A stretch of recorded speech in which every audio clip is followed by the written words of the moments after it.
शायद फिर नजर लग गई जिसने मेरी इज्जत का जनाजा निकाल लिया कि मेरे ऊपर कुछ एलिगेशंस लगा दी जाती हैं। उस हंसते बसते सैफ को उजाड़ कर रख दिया।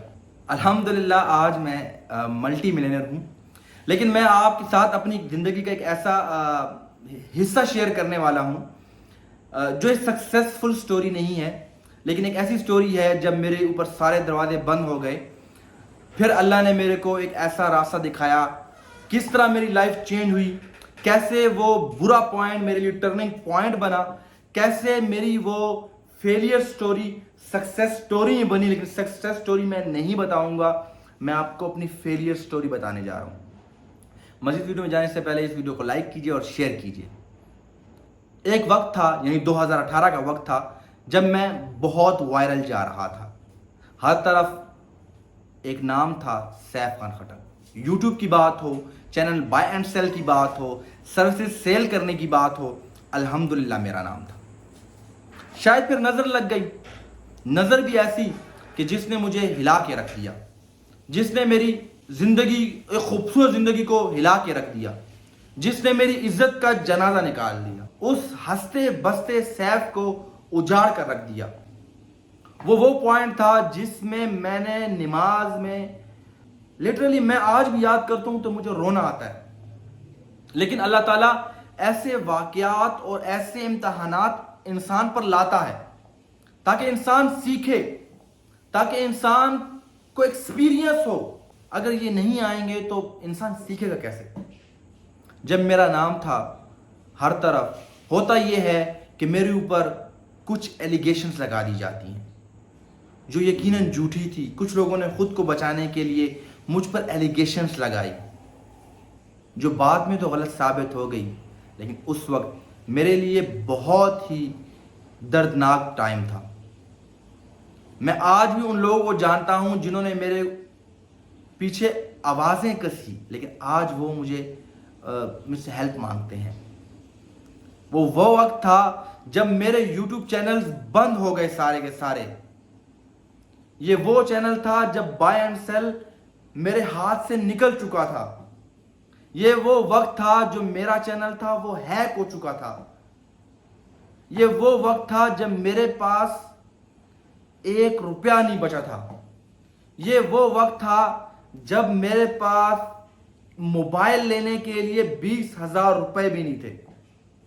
ये वो वक्त एकदम मेरे ऊपर आया जब मैं पिंडी में जा रहा था कि गन पॉइंट पे मुझसे मेरा मोबाइल छीन लिया जाता है। मेरे बटुए में मेरा शनाख्ती कार्ड और जो पैसे थे वो मुझसे ले लिए जाते हैं। ये वो वक्त था कि मुझ पे आता है कि मेरे पेजेस जितने के जितने जिन आईडीज पे थे वो आईडीज डिसेबल हो जाती हैं। अब आप सोच रहे होंगे कि बुरा वक्त आए तो एक तरफ से आए, लेकिन मुझ पर हर तरफ से रास्ते बंद हो गए। मेरे चैनल्स बंद हो गए, मेरे पेजेस चले गए, मेरी आईडीज उड़ गई, मुझे हर ग्रुप से ब्लॉक कर दिया गया। मेरी आवाज सुनने को कोई तैयार नहीं था। कहते हैं ना कि फ्रीडम ऑफ वॉइस बहुत बड़ी बात होती है।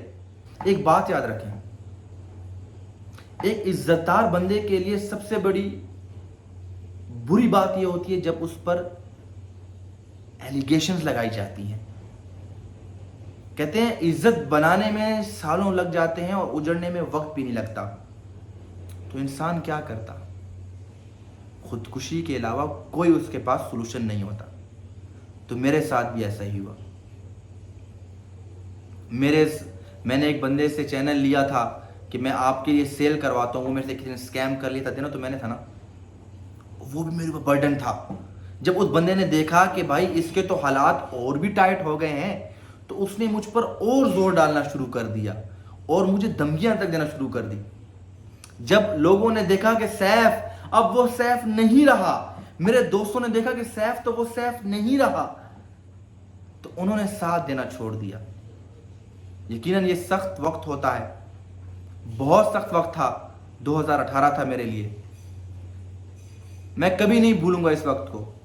लेकिन कैसे मैं चमका, फिर कैसे बदला मैं। यकीन माने ऐसा भी होता है, ये आपके साथ भी हो सकता है। کہ جب آپ لکھ پتی ہوں، ملینئر ہوں اور ایک دم آپ کو اٹھا کر زمین پر پٹک دیا جائے، آپ کو لا کر وہاں کھڑا کر دیا جائے جہاں سے آپ نے شروع کیا تھا، تو یقیناً یہ آپ کے لیے ظاہری طور پر موت ہوگی. لیکن اللہ کے کھیل جو ہوتے ہیں وہ بڑے ہی نرالے ہیں. اللہ جو پلان کرتا ہے آپ کے لیے وہ بہت ہی نرالا ہوتا ہے.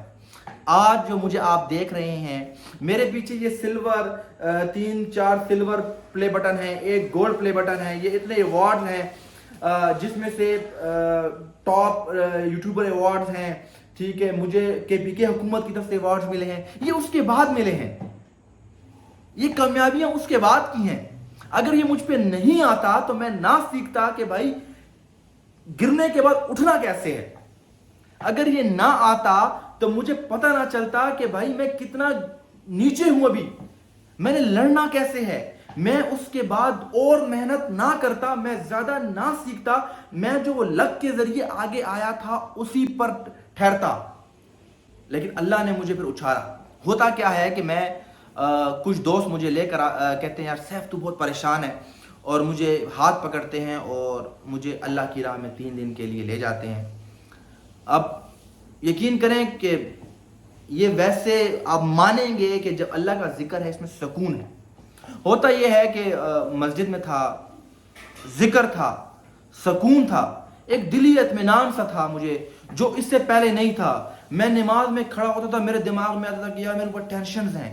میں نماز میں کھڑا ہوتا تھا، میرے کو درد سا تھا، مطلب مجھے سانس نہیں آتی تھی کہ یار میرے ساتھ کیا ہو گیا ہے. لیکن وہاں پہ سکون ہوا. میرا دوسرا دن ہے، مجھے کال آتی ہے سیف بھائی وہ چینل ریکور ہو گیا ہے جو کسی نے اسکیم کیا تھا ہمارے ساتھ. اللہ اللہ کر کے ایک پرابلم ٹل گئی. مجھے ایک دوست کی کال آتی ہے اس کے اگلے دن، سیف آپ سے کچھ پیسے لیے تھے وہ آپ کو ریٹرن کرنے ہیں، اپنا بینک اکاؤنٹ سینڈ کرو. جیسے میری لائف ہی بدل گئی کہ پیسے نہیں تھے، پیسے آ گئے. ٹھیک ہے، دیکھتا ہوں، میں گھر جاتا ہوں، دیکھتا ہوں میرے ایک چینل کی پرانی ویڈیوز وائرل ہو چکی ہیں. وہ چینل جس کے صرف 70,000 سبسکرائبر تھے وہ 1,00,000+ جا چکے ہیں.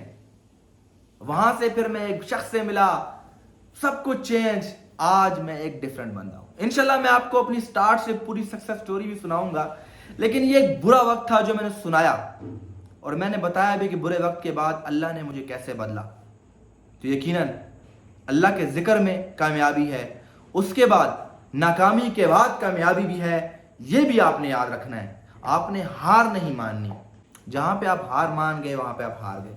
امید ہے کہ یہ چھوٹی سی ایک ناکامی کی سٹوری آپ کو ضرور پسند آئی ہوگی. اگر آپ کو یہ میری سٹوری پسند آئی ہے تو ضرور شیئر کیجئے. انشاءاللہ آپ کے ساتھ اپنی سکسس سٹوری بھی شیئر کروں گا. اپنے ساتھ آپ وہ وقت بھی شیئر کروں گا جب اگر 4 دوست مل کر کچھ کھانے کے لیے پیسے جمع کرتے تھے تو ہم لوگ اس میں شرکت نہیں کرتے تھے کیونکہ ہمارے پاس اتنے بھی نہیں ہوتے تھے. تو انشاءاللہ دوبارہ جب وقت ملا تو شیئر کریں گے آپ سے اور بھی اپنی لائف سٹوریز جس سے آپ کو ضرور سیکھنے کو ملے گا.